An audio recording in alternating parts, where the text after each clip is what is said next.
আমি আজ চিকেন রান্না করব, তো তোমরা দেখতে থাকো। এখানে চিকেন রয়েছে আর এখানে মশলাও করে নিয়েছি, তো তোমরা ভিডিওটি পুরো দেখতে থাকো। কড়াই গরম হয়ে এসেছে, এখন দিয়ে দেবো জিরে তেজপাতা। এবার দিয়ে দেবো মশলা।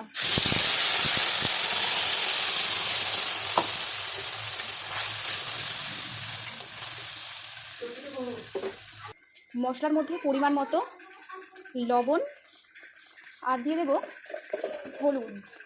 তো হলুদ তো মতো ঢালা নেই, তো একটু ঢেলে নিই। দেখো পুরো খালি হলুদের কোটো, তো একটু ঢেলে নিই। মশলার মধ্যে দিয়ে দেবো একটা গোটা রসুন। আগের থেকে দিচ্ছি কারণ রসুনটা সহজে সেদ্ধ হতে চায় না, এই জন্য আগের থেকে দিয়ে দিয়েছি। আর দেবো একটু লঙ্কার গুঁড়ো।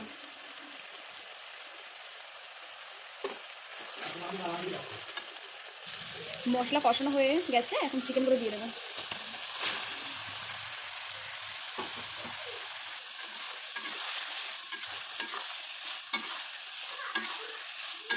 একা একা ফোন ধরছি আর রান্না করছি, একটু খারাপ হলে ভিডিওটা তোমরা একটু মারিয়ে নিও প্লিজ, কারণ একার হাতে মানে ফোন ধরা বা রান্না করা মানে পসিবল হচ্ছে না।